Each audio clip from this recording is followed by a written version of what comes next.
The time is 5 o'clock on November the 18th, and we're going to call the Bastrop EDC Board to order at this time. We're going to take roll.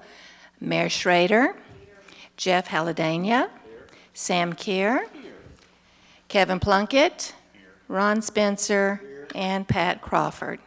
We do have a quorum. At this time, we'll entertain our public comments. Do we have any public comments this evening? We'll jump right into the agenda with the regular business and presentations. 3.1, approval of meeting minutes from the Bastrop EDC Special Board meeting of October 4th, 2019, and the regular board meeting of October 21st, 2019. Do I have a motion? Move to approve both sets of minutes. I'll second that. Okay, all those approve? Aye. All those opposed?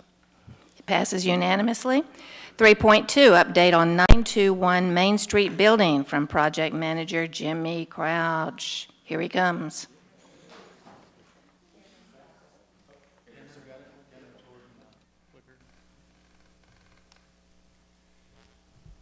Well, not a lot to report this month, so it should go kind of fast, kind of sort of. The same format. We'll just go through the slide. The top three priorities again are still the same exact thing: communication, schedule, and budget. We are getting some budget impacts, and we are getting some schedule impacts on the project right now, just because of the permitting process and going through that, not being able to start right away. And I'll go through that in just a second in some detail. And in the budget too, we got some estimates on potential change from the architect to incorporate some changes that were being presented by the Art Institute on the interior finishes. And then driving over here, not while I was driving, but coming over here, I got some emails that said that they were going to accept some more basic finishes, so that might not come into play. But we did receive a $5,000 change. $2,500 of that would have been for incorporating their changes into the drawings, and then future revisions to those. So that may just totally go away. So our budget could still be intact. The project description, I've just left that in there. I think everybody knows exactly what the project is, but just a two-story office building with mixed use in it, or Art Institute, hopefully for ours. The permit status. So we had, initially it was being turned in as a three-tiered process, a demolition process. And that all follows after the site development permit would have been approved. So we're still waiting on the site development permit to be approved. We turned in the last submittal last week, I think Wednesday of last week, and it's going through. It went in last week. I do know it was in last week. I talked to Trey today. And last week to see if we could get it so I could have some good information for you for today's meeting. I didn't get any other than the fact that they did receive it, they are reviewing it. The review process would be final review by the end of the day Wednesday, notification Thursday, and then formal issue to us on Friday of this week. So by Friday of this week we should have from what I can tell, a site development permit, which would allow us to move forward with the full construction of the thing, and at least let us apply for full building permit. And then while we're doing that, there was a request for some demolition of the little shed in the back and some select concrete, which we'd talked about before. So we still want to do that while we're waiting for the full building permit to be issued. And it looks like it's there's light at the end of the tunnel now, at least, and a big light. So I think we're really close as far as the site development package, answering all the responses, getting all the correct documents in, and having all that turned in. The demolition piece of it has shrunk down quite a bit. For the demolition, all they want to take down at the moment is the little shed that's in the back, and get that out of the way so they can have more room for staging and to uncover the rest of the utilities at the back of the property. And then the brick wall that's at the very back of the property, they want to go ahead and take that and remove that and get it out of the way so that there's more ease and access in and out of that concrete slab for the workers, and well, they won't have to come in off of Main Street for direct access. It'll be easier to access from the back. If I may, Jimmy, just add to that. Is this on? Hello? There we go. No? Yep. If I may add to that, is what you touched upon, but I want to kind of make sure that everybody's clear on the demolition permit and the delay in that was when the scope was changed. A main part of that is that the foundation was in the original demolition plan, and the foundation slab itself has a delicate procedure to it because of its position and the way those brick walls are. It could be supporting those. And so the original plan was to do all of that at once and take that slab up. And that creates a more complicated demolition. But now, with this new plan that we submitted last week, and it was Thursday that we submitted it, I checked for you guys, the plan is now just to take off that back wall, and then that slab will come up when the building's being built and is going to be done with the building permit and not the demolition permit. So to get the ball rolling faster, my point of this story is to get the ball rolling faster, more efficiently, we just took out that part of the demolition, and we're only going to be taking out that back wall for purposes of the demolition of anything structural. Does that sum it up? Yeah, that sums it up. It was just a lot of concern with the bracing of the masonry walls on either side during the demolition piece of it. So that's one reason, too, that we didn't have to turn in a bracing plan the way we turned it in now. And although we went to the effort of putting one together, we don't have to turn that in as part of the package. So it's a lot simpler process and cleaned up a lot of questions so that it wouldn't delay the permitting process any longer. So it was mainly to speed up the permit process so we could get started out there. But there is less demolition with the demolition piece of it than original. Cameron, would you also please comment on the letter you submitted for House Bill 3167? Yes, thank you. And the city is in, as well as every city in the state, is in a different time for development and building permitting. And House Bill 3167 sets a deadline on cities. And so it also, a side effect of that is it forces cities to approve or disapprove a project or a submittal. And we have waived the House Bill 3167 requirements so that way the city is not on what we call the shot clock every 30 days, which basically requires the city to disapprove anything that wasn't done correctly without working with us to make those changes. So by waiving that, we're able to work with the city outside of the guidelines of the new law so we can in fact work without any shot clock being put on us or the city. Does that sum it up? Yep. And then the good news that comes out of all that is we've been able to engage the design team more and have them incorporate all of the Art Institutes and exterior finishes for the rest of the project. So the drawing piece of it has moved forward, even though it doesn't look like we're doing anything else. We are doing design and getting all that put together, and we'll kind of go through the slides and I can show you the revised design from the Art Institute that we've got. And then the building shell phase will more than likely be part of the full building permit phase, since all that's kind of coming together quickly. When we turn in a building permit package to the city, it will include more than likely all of the interior finishes for the Art Institute as well. So that'll help one step of the permitting process, I think. For just a second, if you Yes, would, sir. please, on the last slide. On number 2, the last one, the general contractor will submit for full building permit as soon as plans have been reviewed and approved by BEDC. Are you waiting on us for anything? No, Cameron and I have just been jointly reviewing anything that's going in for permit to where we weren't doing that originally. We felt that there was a need to do that, and go through the fine details of the drawings a little bit clearer, so that when that permit package was submitted, that it didn't have any errors in it. So we didn't have an opportunity to do that on the first submission, and so I think if we would have been able to do that, that we would have caught some of the things that were turned in originally. So I think it's just helped the whole process, having 2 more sets of eyes on it.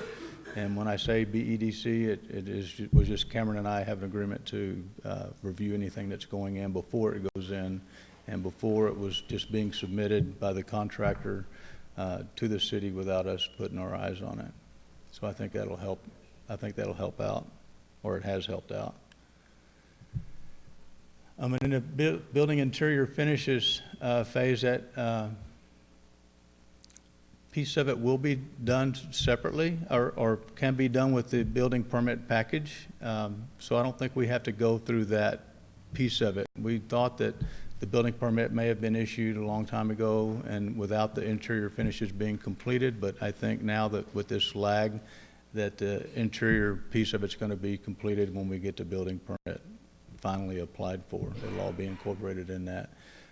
There is a right-of-way sidewalk piece that we have to have approved, and so there's going to be a covered sidewalk for pedestrian traffic while the construction's going on.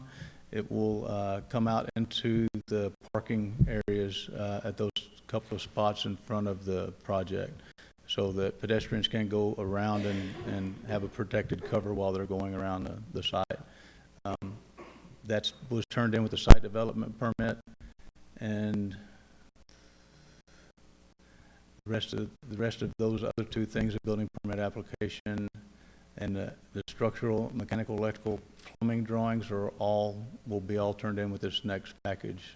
There's been some things that's just been completed since I put this together last week, so it doesn't really apply this week, which is good that it's changing that quickly. The design status. The designers have expressed some concern that they've been asked to go back and redo some things to submit the building packages to the city, and the comment really back to them from me has been, if there weren't any mistakes in your original package, then you wouldn't have had to go back in and put some things in. So it's kind of taken with a grain of salt from them. I don't think we'll get any additional cost from them, even though that they've said that they've incurred more hours. To me, and I don't know, Cameron, if you agree with this or not, but to me, if they would have spent more time than they would up front putting their package in, and they wouldn't have had to redo their package that they turned in. So I don't see that that's a viable change request to turn in to us. I agree 110% with that. Yep. The testing, the general contractor has said that they were going to use Terracon, which is good because Terracon has the most experience with the project to date. They've the geotechnical report and some of the structural reports that have been turned in. There was a lesser expensive option for them to take. I'm kind of glad that they selected Terracon to do the testing because they are more familiar with the project. The structural testing as well, so any structural testing, it has to be turned in by the city's requirements. Since there's not really a structural inspection, it has to be done by a third party. Terracon will do that testing as well.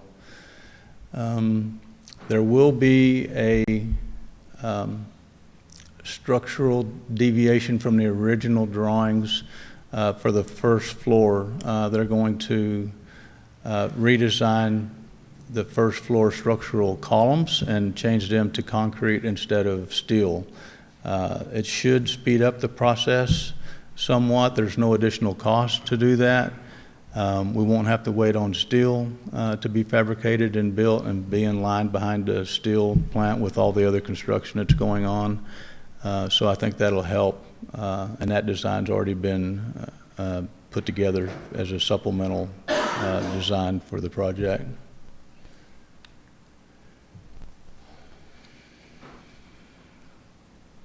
And again, this is just kind of going through the architectural, civil, structural, and mechanical portions for the shell piece. All of that design has been moving forward this whole time we've been waiting, so all those pieces are more advanced, where we can turn it in with the full building permit versus separately. And then the building tenant improvement. The Art Institute has given us a document off of another project that they had. So they've had multiple Art Institutes built. I think this one was dated September 24th of 2013. So it was used for a different project.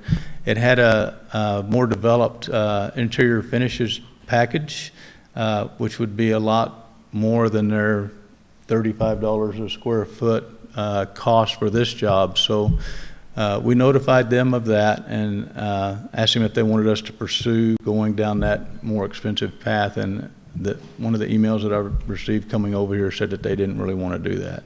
So they're giving us revised finishes, which looks like it's more in line with what was in the original budget and in the original plan.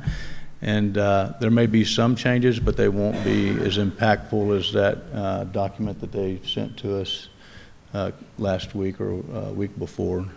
So it was a good wish list, and it would probably match their other projects, but won't fit within the budget of this. So, and if they do want to pursue that, then we'll just have to present a cost per square foot that they can add on if they want to put that in.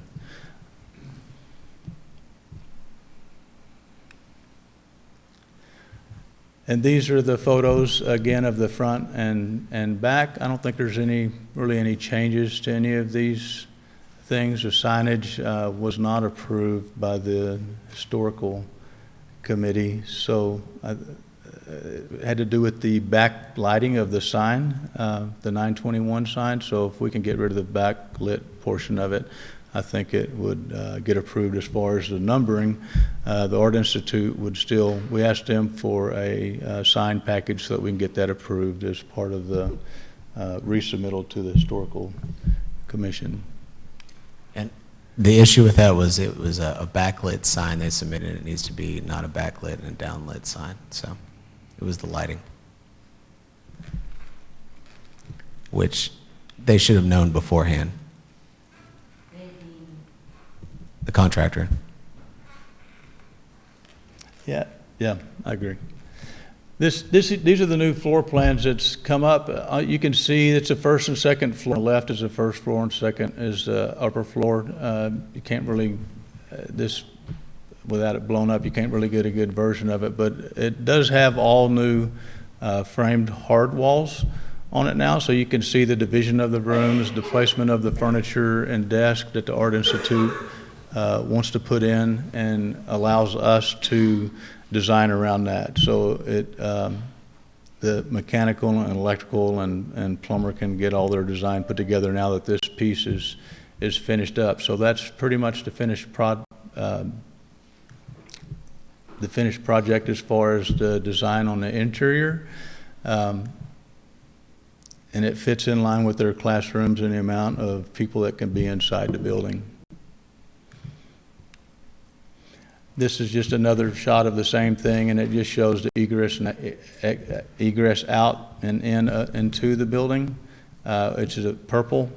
The yellow are kind of common areas and stairs, and then also the elevator is at the back of the building.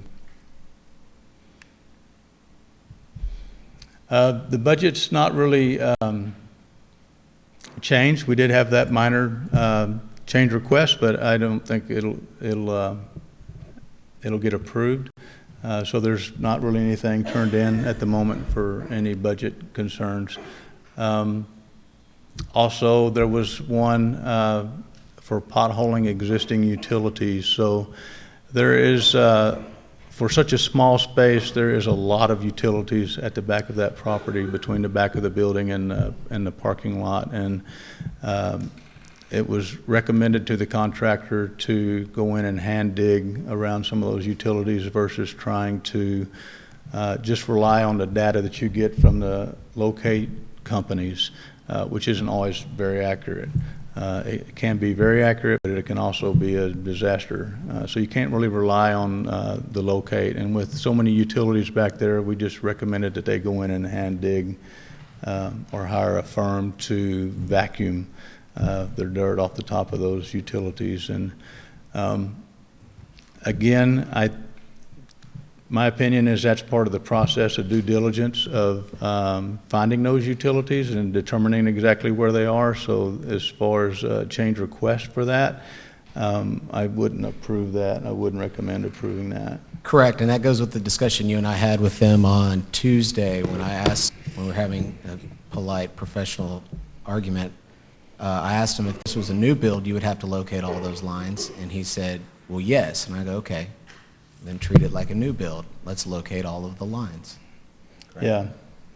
It's just a normal course of construction that you do that. And if you don't know exactly where it is, it's always safer to hand dig versus trying to get a little piece of equipment in there to dig around with not knowing where everything is. So actually, Austin, the superintendent that's going to be on this job, went out and hand excavated the gas line, because there's a couple of gas lines at the back of the property, and then found that it doesn't really just go straight. There's no deviation from it, which they thought there may have been. So it was good that they did that. Again, something that I think is just part of the construction process, and they shouldn't turn in a change request for that. As far as the procurement, they have contracted with the elevator company. So that is in the process. We've gotten submittals for them and color selections and all of that piece. That's probably the longest lead item there is the elevator. So that's been done. The structural steel can be done now that the drawings are getting more fully developed, and actually removing some of the structural components out of that steel package will help the delivery time. And then as far as the electrical lighting and the storefront and interior doors, that'll all fall in line with the information we get from the Art Center on their interior finishes. So, and then the lighting piece of it. So as soon as that piece is completed, then all the rest of the submittals and stuff can come in. And timing should not be an issue with any of those things, since the elevator is taken care of. As far as milestone pieces in the schedule, a lot of things are moving in the middle of the schedule, but the end date's still staying the same at the moment. So the contractor understands it is very important that that date cannot change, and they're doing everything that they can do as far as getting the subcontractors lined up and getting the suppliers lined up to be able to, when we do get a permit, to be able to just apply all that and then build the building. So there is a lot of things that's moving in and out. We are losing some float that was built into the schedule. That's kind of expected to lose that, as long as they can make it up. Jimmy, I got a couple of questions on this, if you don't mind. Yes, sir. If you really look at this, when was the last time this particular project spreadsheet was updated? It's updated. Really, been getting an update, an average of probably every 2 weeks. Okay.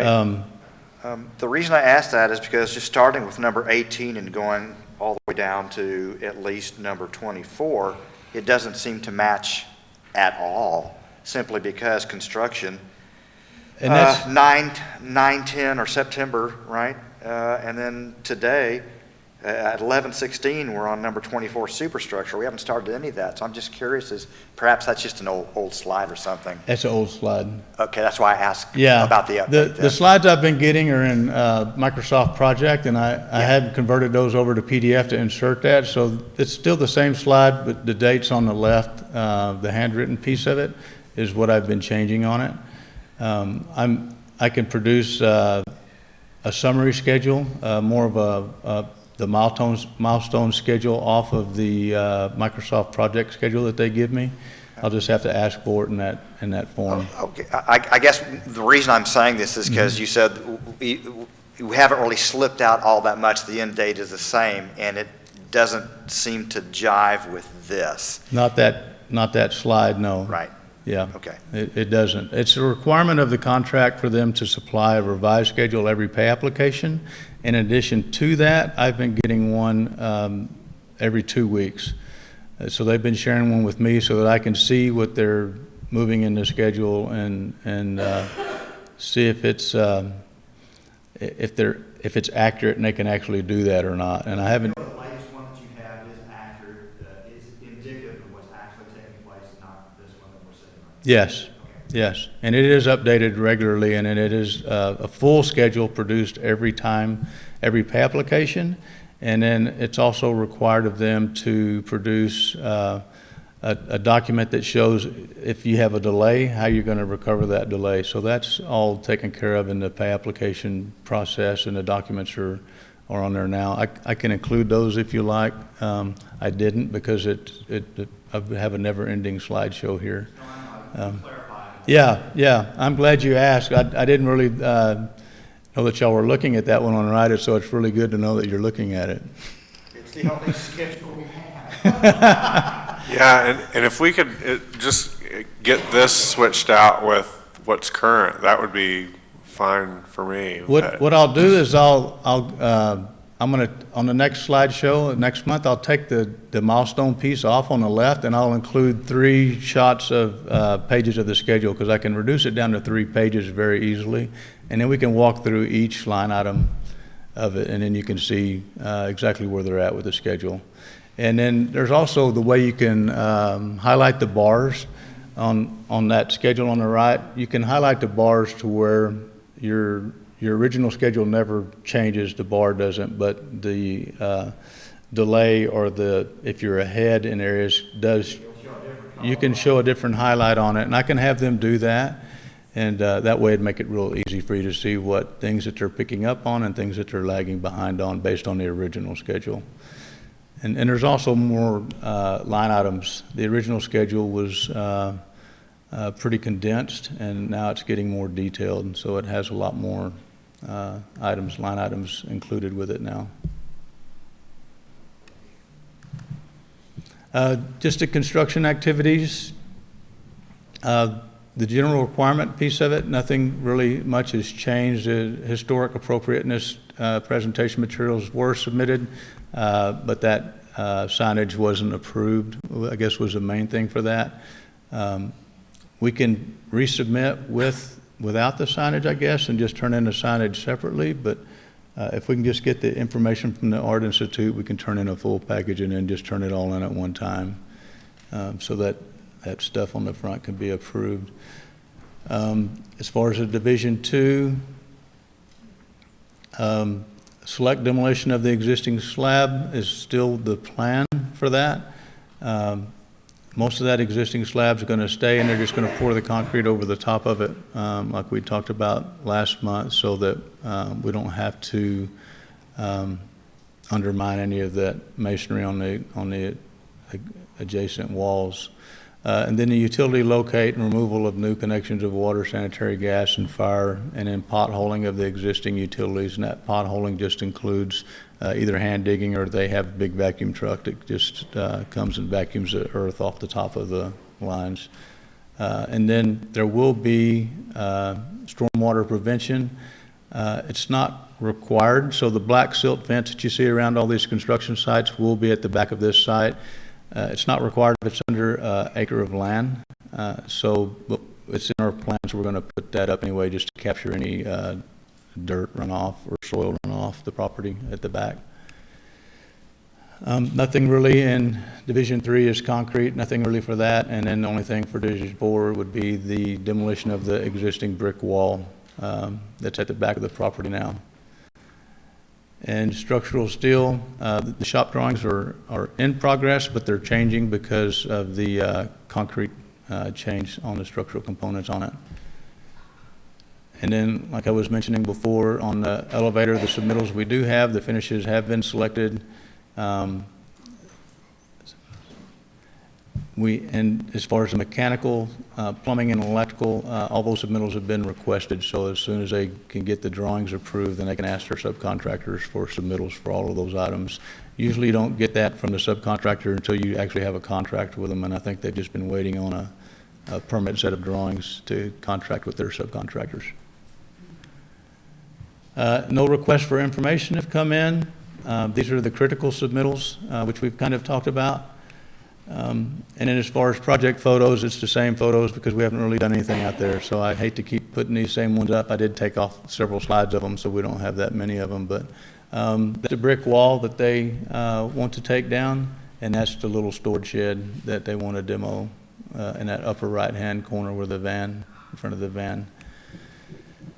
And then again, the back brick wall is one thing that they do want to do when we get this site development permit done. Upcoming highlights, hopefully, is the site development permit on Friday. We'll keep our fingers crossed. And I do see a huge light at the end of the tunnel with that process, so I believe we'll be able to fully engage with the construction. The demo permit, we won't really need because it'll be part of the site development permit. And then as far as trailers and mobilization to the construction site, the contractor has rented a space across the street now. So their offices will be right across the street from the project, across Main Street. I'm not sure exactly what the address, which one of those places they got, but instead of hauling a trailer and trying to squeeze everything into that little space, it was a lot easier for them just to rent a space across the street and work from there. And I think that was it. Just a quick question. When it comes to change orders, I know we haven't had any yet, but I just want to make sure, has the board given you and Cameron enough authority to approve change orders, or is that something we need to do? What? Go ahead. Well, go ahead. We're going to bring all the change orders to you to approve, correct? Well, depending on what the change order is. Well, like if it's $5,000, you think that's something that we need to slow the process down to make sure that the board approves it? Or that's what I was, Would it be a monthly when you thing, talked about a Cameron? $5,000 change order, I guess I was thinking maybe we should give you authority to do something, to approve up to a certain amount. Don't you, he's at a signature authority as ED, don't you have? Correct. That limit isn't that limit applicable or not? Correct. But depending on the timing of this, if we get a change order and it can come to the board for board approval, That's the preference. we're going to do it. Because I would rather have board approval on a change order than not. If it's an emergency, that's why I said it depends on the type of change order. I If think it's something Sam's that- point is he doesn't want the change order to come in and then the entire project is delayed a month because the change order comes in tomorrow and we're not meeting for another month. Correct. Right, like having a threshold where he can go up to so much amount would be, I think, a good way to do it. I'm really hoping there aren't that many change orders. Correct. Correct. And it depends on the emergency, the nature of it, and the amount. So if it's something that we need done this week, then I would give him authorization to approve it depending on the amount and then come to the board for approval. If it's something I could sign off on, then I would sign off on that if it was an emergency matter that needed to be done. If it wasn't an emergency matter, then I'd bring that to you guys for discussion and approval. And I've given them real clear direction as far as how I wanted to get the change orders presented as far as the backup for it. So reason for a change order, the labor and materials, and so that they just don't present something with one page and one price. So I need backup for every penny of it so that we can dissect that and make sure that it's legitimate. And then plus, tiered subcontractors tend to charge a lot more percentage on their markup on change orders, and then that's the only way you can really see what they're charging for it is if you get all that detail and backup. So I've asked for that as one of the things that has come up this month. So I want to make sure that we don't have any for one, which would be great if we didn't, but if we do, that we get the proper documentation so we can process it quickly without going back and forth 2 or 3 times to the contractor getting information. Well, and I'm glad to see that y'all are pushing back on the ones that seem illegitimate, and that should keep those down, hopefully. If they're legitimate, we'll present them, and if I don't feel that that's legitimate. No, and thank you, Kevin, because that was going to be my comment, is that I really appreciate the fact that you have this oversight and what I call the millennial pushback you're putting into effect here, because I don't think you can hold their hands too much. It looks as if there's always going to be a need for a discussion as things come up, and you're going to be available for that discussion. And I know I am, and I think I can speak for the board, very appreciative of more time being spent on the oversight and the discussions, so that we don't have additional charges that should have been standard or change orders that should not be presented. Yeah, and that's what we're doing. So we're double checking everything, and I wish the front end process would have gone a little quicker, but it kind of is what it is. It's not as bad. I spent all day today in the city of Austin trying to get a permit and trying to give them $500,000 to rent some parking spaces, and I couldn't even get anybody to take a check. So we're not the Austins. We're not the Austins pace yet, but I can see a light at the end of the tunnel, and I'm willing glad to that open we've got a new offices process. to receive that check if you'd like to. It was real odd that I couldn't get anybody to take it. Was really what the strange part today. But anyway, thank you very much. And if any other questions that you've got? Okay. No, thank you. Thank you. And Chair, we can handle the next item or do it after executive session. That's up to you. I think we can just move on. Yeah.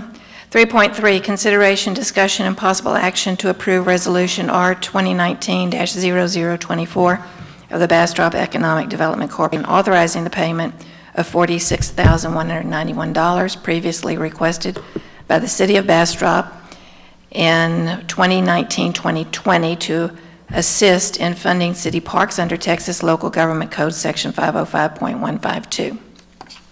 Perfect, yes. So this resolution, as you'll recall, just a few months ago, we passed the budget authorizing $49,950 for this project, and the city has now asked for most of that, $46,191 for that project. So they're asking for almost all of that money so they can begin that work. It's already been budgeted. It's not a budget amendment. They just want a formal resolution authorizing the transfer of those funds. And I'm asking for the board approval on resolution R-2019-024. I have a question.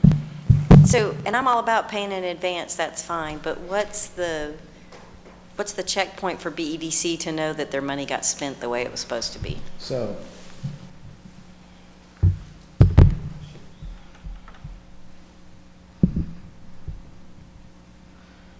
it's going to two projects. First is the Delgado Park Fence and Gate, and then the second one would be the seats at the Mayfest Arena.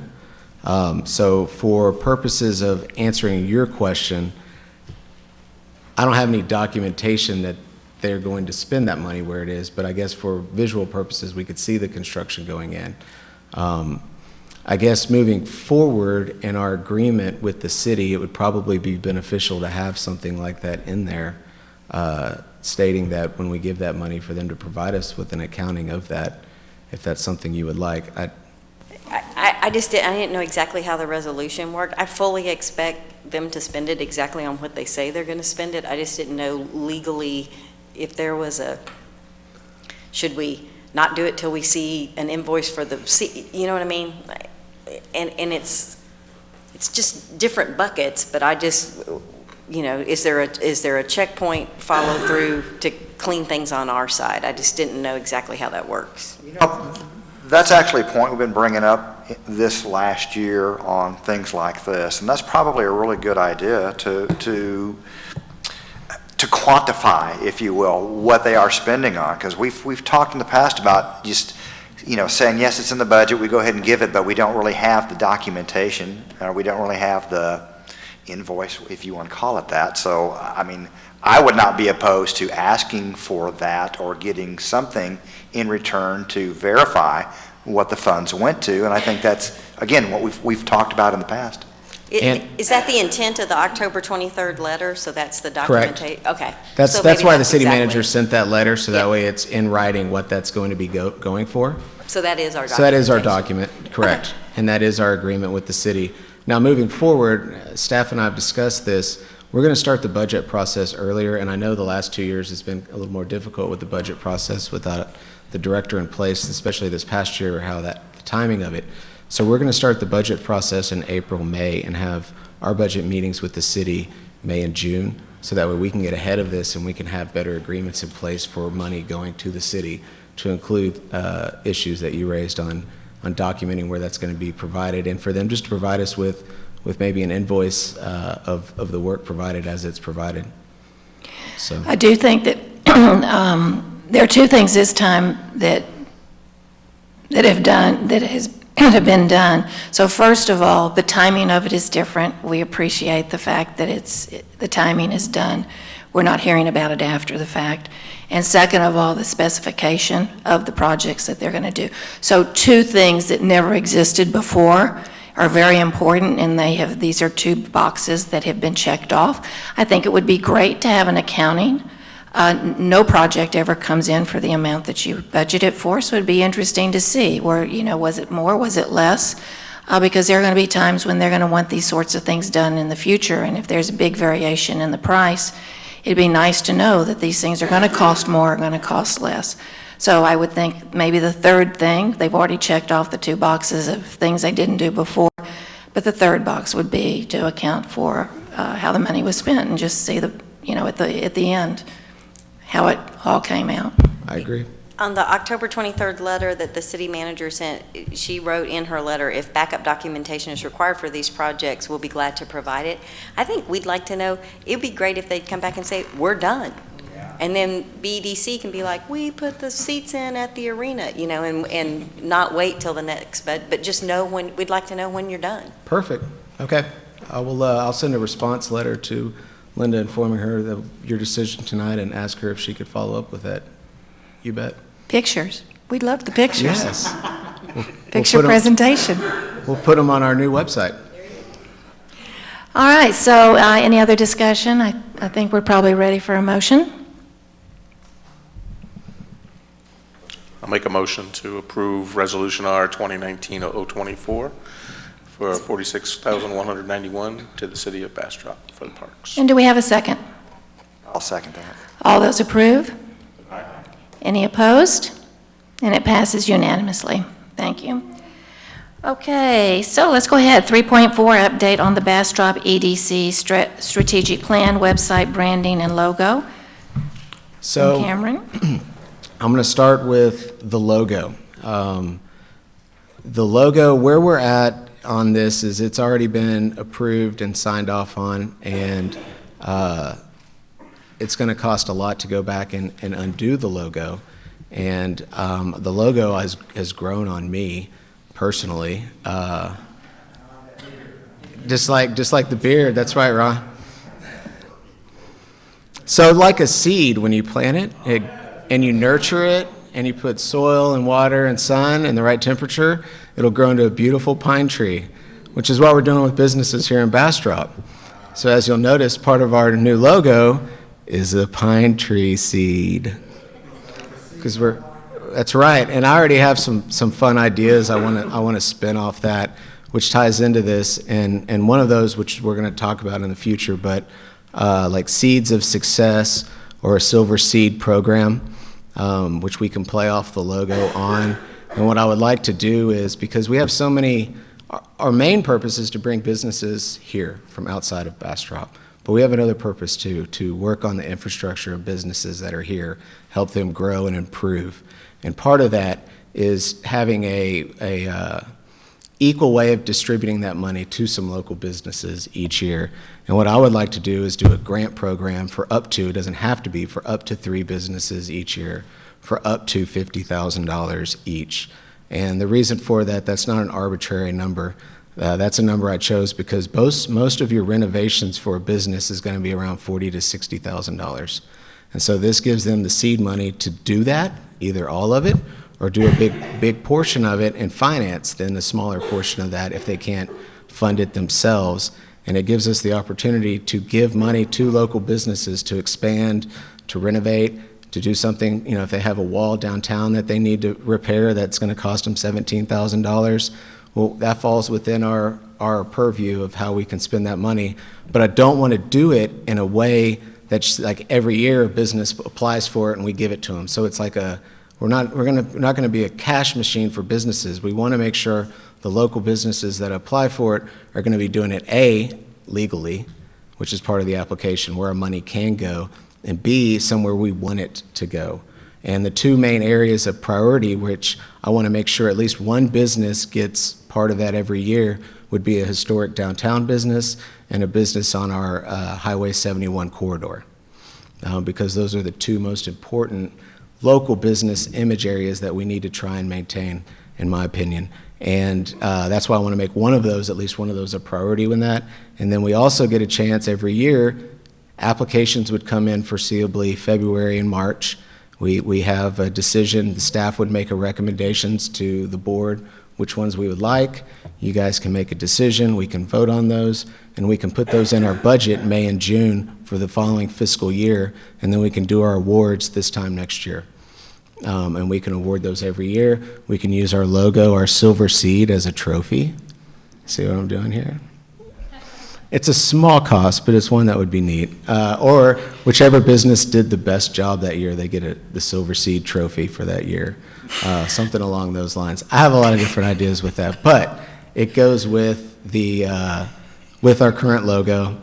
And something that wasn't explained in August when the logo was presented to you guys was it's this very simple logo when compared to a lot of other EDC logos. A lot of other EDC logos try to put a lot of different objects and symbolism in there.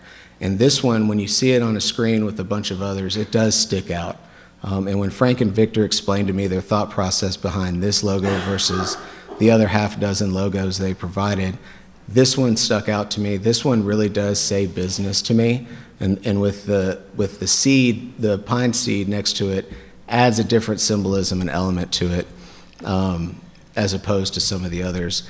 And I have questions, or if you guys have questions for me of the logo, I'll be happy to answer those before I jump into the website. How much more money? To go back and undo everything? So we would probably spend $10,000 to $15,000. And here's the thing. I'm looking at going with a company for our website that they redo our website at cost. We don't have to pay them anything, just our monthly fee, which would be about $1,000 a month. And they'll redo our website every 3 years. And if we don't like our logo, we can redo it then. Through them, they do that as well in 3 years for a marginal fee, as opposed to having to redo it all right now.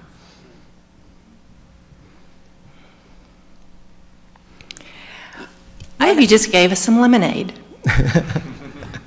Yeah, that was a pretty good twist. Madam Chair, a comment that I have, I think it's important that we recognize as a board, recruiting is one thing, but retention is another. Correct. And helping the businesses that are already here and showing some love to them.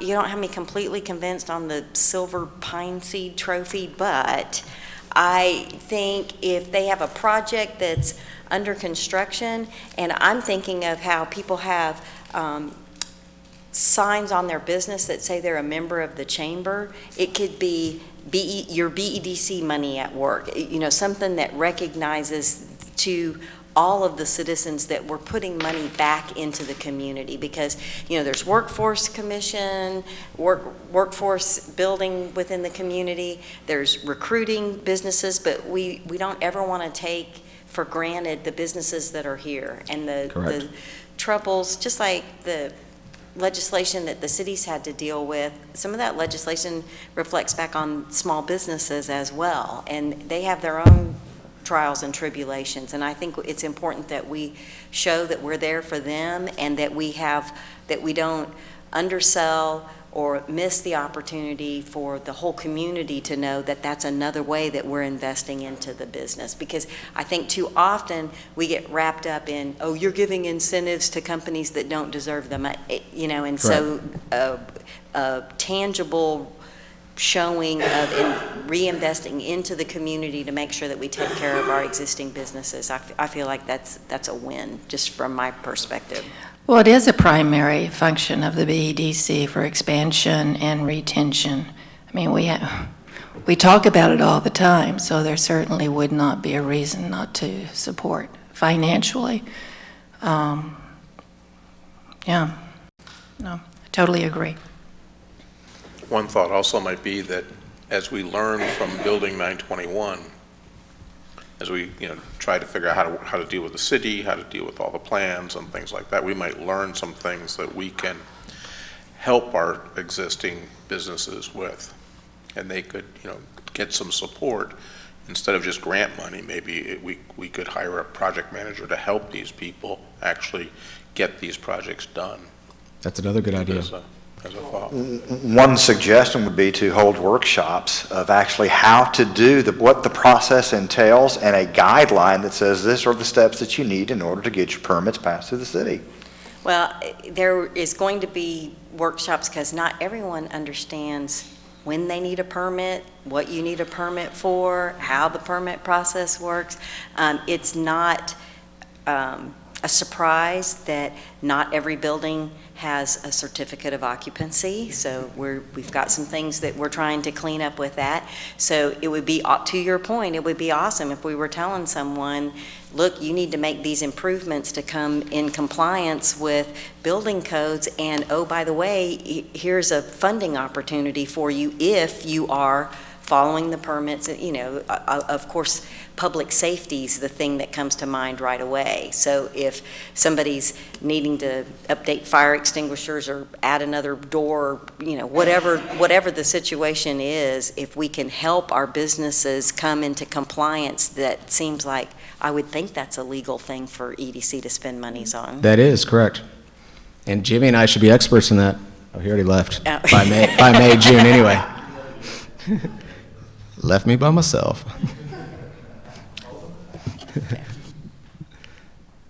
And I've already had 2 local businesses downtown approach me for money, and I told them about my ideas for this plan, and they're really excited, and one of them is even going to put what he was thinking on his business here downtown on hold so he can apply for it if that's something that we want to move forward with.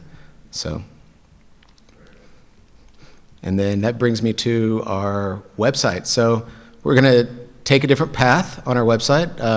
Business-wise, we're going to go with a different company, because there's a company out there, there's a number of companies out there, but there's one that we spoke with a company last week and another company today, and they're going to have it ready in about 90 days.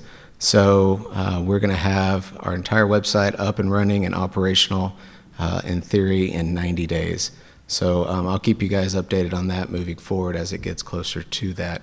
But right now, we're going to be going with a company that all they do is EDCs, and I've researched them, and so has my wife, the president of the Cox household, and that's what she does, is digital marketing, and she has researched all of the companies in Texas that they represent, and they all have excellent Google Analytics across the board. So on that end, they're good. Their websites look great. Their data is great. Everything they do is great. And like I said, it's going to be a fraction of what we would be paying now. So we're going to be saving some money, a lot of money, by going down this path, just so you guys know. So better product, less pay is my goal there.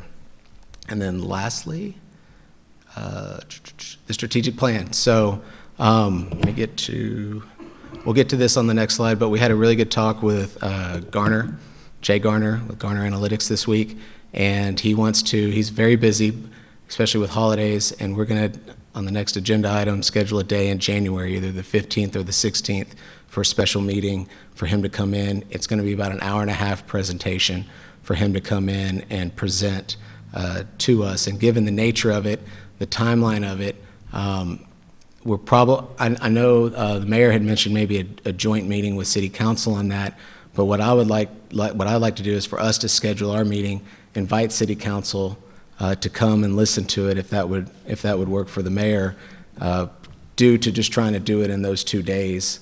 We have a council meeting on Tuesday, January 14th. Okay.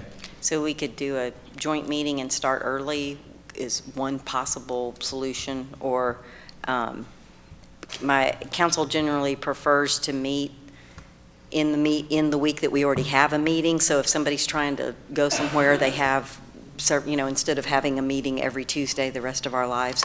So the 15th or the 16th, or I don't know how long they think they would need, but if they could do it in an hour, one option would be doing it on the 14th and doing it ahead of the council meeting. So Jay's not available on the 14th. Okay. That's why. There's a HLC meeting on the 15th, and so far there's nothing scheduled for the 16th. Okay. Yes, the 15th is a Wednesday and the 16th is a Thursday. Yeah, I wouldn't be able to do it Thursday. I have a board meeting, water board. So do you want to go ahead and skip to 3.5 and read 3.5? I think we should. 3.5, discussion and brand decision on choosing a date to receive report and strategic plan data from Garner Economics.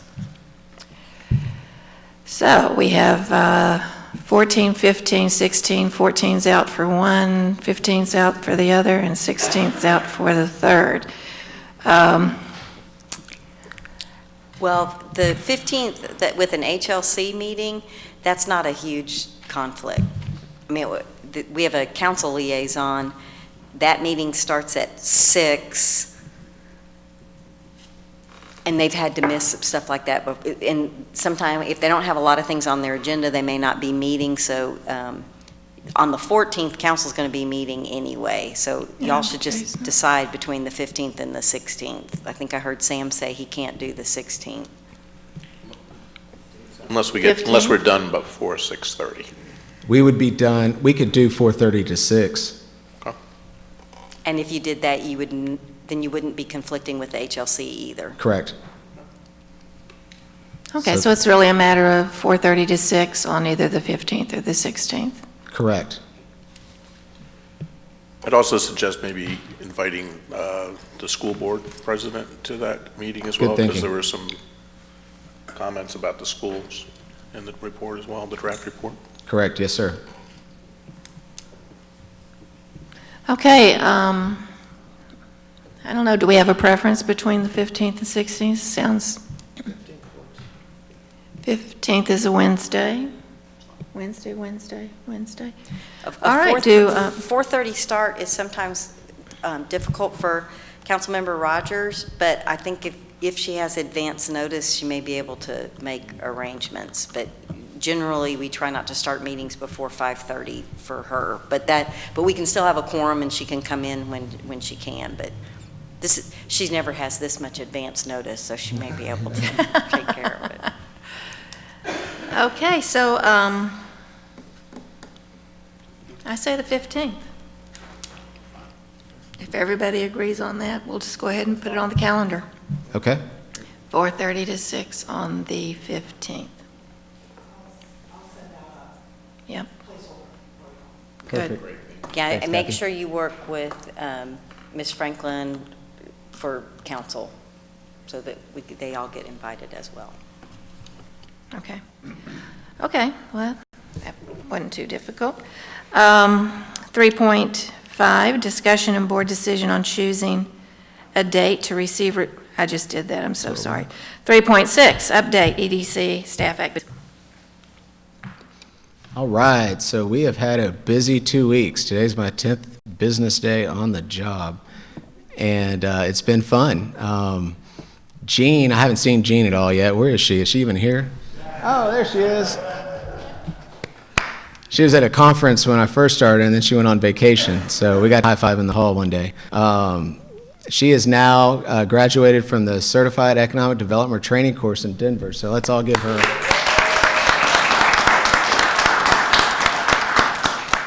Good job. Couldn't be more proud of her. Angela attended the Best Breakfast on October 25th, And then we also had a chamber luncheon on November 6th, and then my welcome reception at 602 Brewery the next day. And thank you for coming. And Catherine, thank you so much for the wonderful words that you said. I really appreciate it. And I haven't had a chance to thank you all as a board yet because this is my first time standing up here. But I do want to thank each of you, not just for having faith in me in this position, and not just for seeing the future here in Bastrop with this organization and me leading it, but also for taking the time to be here every month and to care about what we do every day and every week. Because you guys care about this community, your heart's in this community, and I can't wait to join you guys as I'm here today to help move this community forward. So thank you all. I really, really appreciate it. And it's a fact, if it wasn't for you, Kathy, Jean, and Angela, I would not be here. I am so thankful for each of you, so I really appreciate it. That being said, wonderful event. It was great to meet everybody. So many people came out. And then this week, I took my drone certification. So I'm now licensed by the FAA to fly a drone. You're welcome. I'm going to have to show you my skills. We have a drone, so we're going to be able to fly that now for videos and photos for our website, Facebook and whatever. And we also, one of the company that we're going to hire to do our website, they have what's called a virtual tour of sites. And they'll come out with their 360 camera, take a virtual tour of the site, and then some of downtown and some of the other areas of Bastrop, and then we can mail those to people interested, prospects in our town that want to move their businesses here. We can send the goggles preloaded with that. They just put them on, push play. They can see the site from Wisconsin, New York, Florida, India, wherever they're at. They can see everything Bastrop has to offer with regards to their site. With that website service. So it's really cool everything they do. That being said, won't have to use my drone skills. Then did some networking with the Texas Bar Foundation and a company that does strategic analysis, and they spoke highly of Jay Garner and the work, and so that was reassuring to hear from a competitor.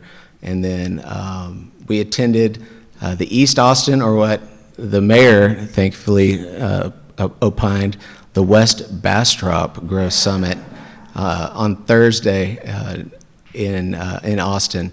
And I want to thank the mayor because I had a whole like outline in my head of what I was going to say, and then she's like, it should be like the West Bastrop Growth Summit. I was like, nailed it. Changed my whole theme of the speech, so I appreciate that. And it ended up being a good event. There was a number of developers there that all they do is develop in Austin and East Austin. And so I think we were able to let them know West Bastrop's also right there and open for business. So come on over for better opportunities is kind of the theme we went with. And I want to thank both Catherine, Kevin, and Mayor for joining us there at that luncheon. And then, as well as Angela. Thank you, Angela. And then the Boards and Commissions banquet. I also want to thank my date, Catherine, for joining me at that. Everybody else played hooky, so thank you, Catherine. It was a lot of fun. We had a good time at our table. Connie was there, who is, by the way, one of the best MCs ever of an event, so it was worth going just for that. So that was fun. That was a good time. That was my first banquet here in Bastrop. And then I'm also going to another one. I'm going to the Men Who Cook Saturday. And Heather, my parents are getting the kids. So Heather and I will have a night out here in Bastrop. And just so you guys know, I think there's a slide on that. Yeah. So we brought the kids here this weekend, and there's us at the museum. And they put out a couple fires around town. So, Chief, everything's safe now. My kids are on it. He broke it, yeah, on his brother. Not very nice of him either. We had to talk about that. His brother was not on fire at the time, so it was totally unnecessary. And then a picture of Jean with her certification. She left. And then we also were back out here Sunday. My wife took the kids to the RC play area, and they had a wonderful time. So yeah, it was a really good time. And we were here all day Saturday and talked to a lot of people. And I talked to Richard as well on Friday, so it was a good time. Business recruitment activity. So We've had a number of leads, and we had some good leads from Opportunity Austin and the Austin Chamber. And I also, it's not on the slides, but I also had a nice long meeting with the president, Charisse of the Austin Chamber. She drove here Friday to meet with me, and we met for a number of hours going over globally the plan, the strategy, what they do, their staff, how they can help, how we can help, and our partnership with them.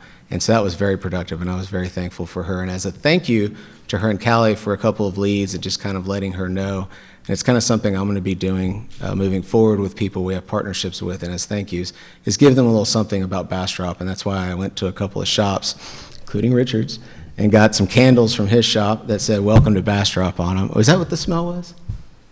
Iced tea. No, it was a Bastrop smell, though, like "Welcome to Bastrop." It's iced tea. Oh, it's iced tea. Okay, all right.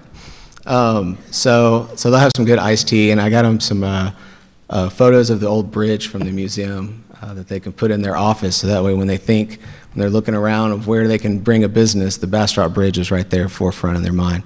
And from that, or before that, we had 2 leads from them directly, and one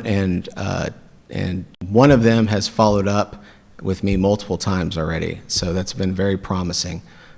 External leads, those are the 2 from Opportunity Austin, and then direct company leads, and then a site consultant and local regional broker.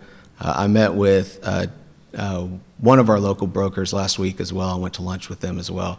I've pretty much been going to lunch every day since I've started with people, or breakfast, or banquet. Thank you, Catherine. We had 1 in-person visit compared to 3 last year. My plan is to get that up along with Jean, and then website analytics. We had more unique visitors, more page views, more returning users, or less returning users, more new users. You can read the statistics on that. Our analytics traditionally have been getting better each month. But what I want to do is actually turn those into actual companies coming here. And that's what part of this new website's going to do. One of the things that they offer as far as software is concerned is, say a CEO is looking at Bastrop, looking at our website or looking at the city's website, it'll tag that, and then it'll pull up that CEO's LinkedIn, Facebook, and Instagram, and it'll immediately start sending ads. And if that CEO clicks on one of our ads, it'll then start sending that CEO him or her emails and reminder emails of Bastrop and things that keep changing in Bastrop. So that way we're on the back of that CEO's mind. For whatever reason, the reason why they clicked it, we're now in their mind daily, weekly, until they move here. And so we'll have that direct marketing tool that we don't have right now, they'll keep track of all of that as well. And we'll have a lot additional analytics that show where the business is coming from. So,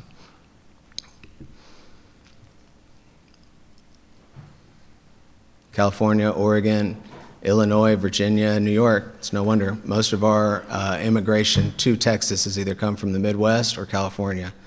So that's where we're going to be seeing a lot of our businesses. And something else we're going to be hitting up on, you see these countries here, and there's a lot of Philippines, Indonesia, and France.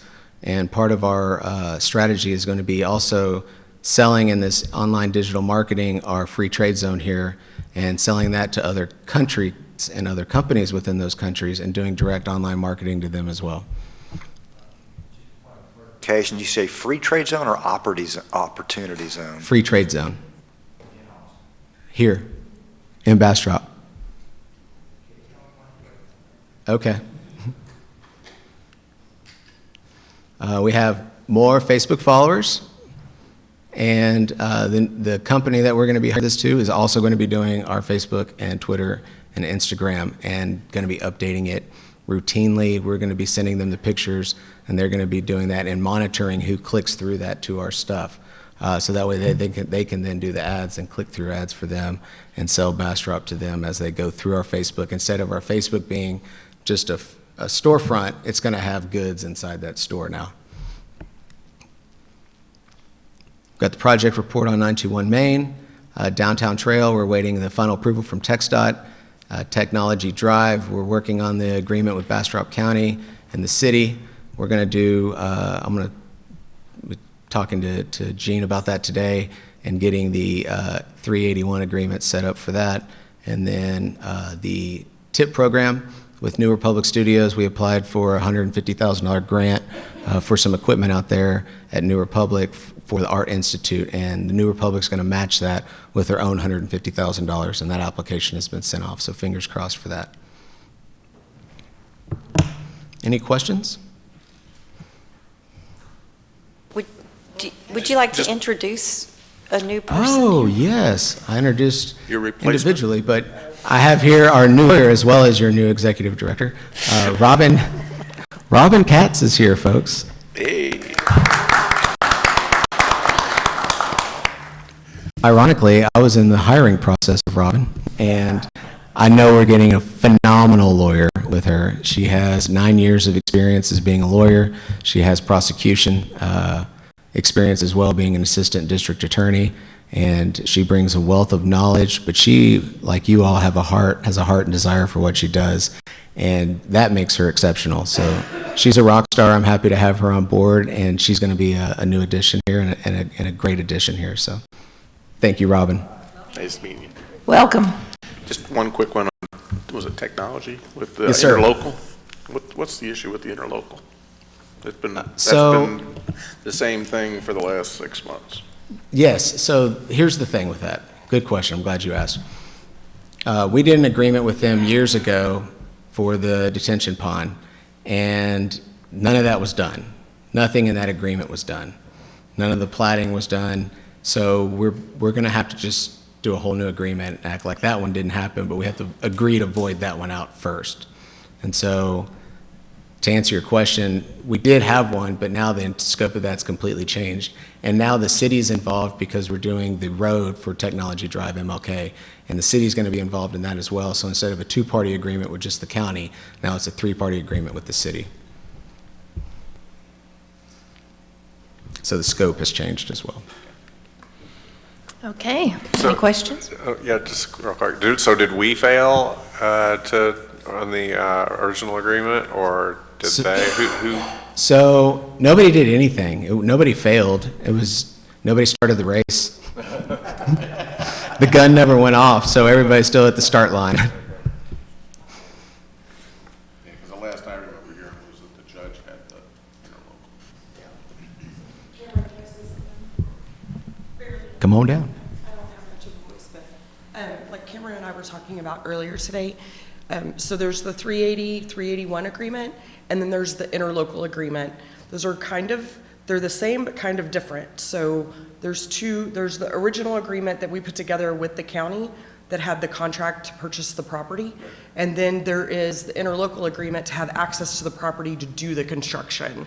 So kind of think about those kind of on two different sides, if that makes sense. So.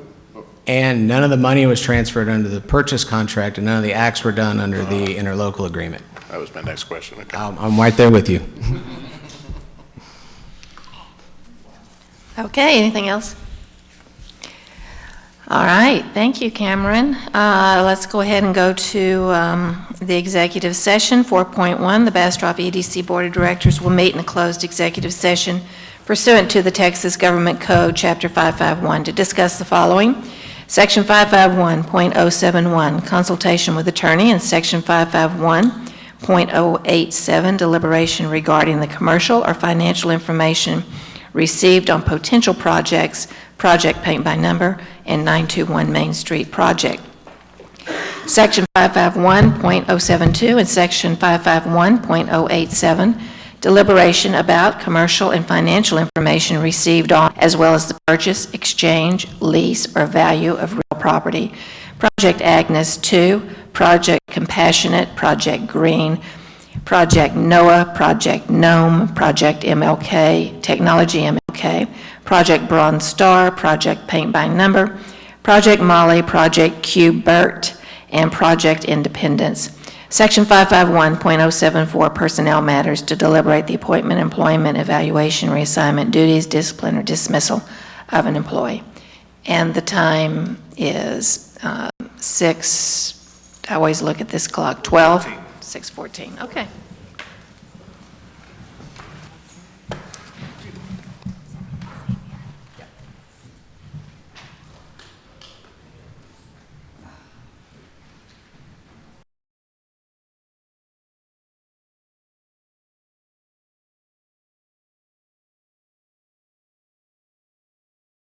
EDC Board reconvenes from executive session at 7:47.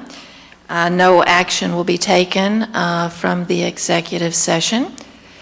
At this time, I believe I'd like to have a motion to adjourn. Motion to adjourn. Seconded. We are adjourned. We're not going to vote, we know it.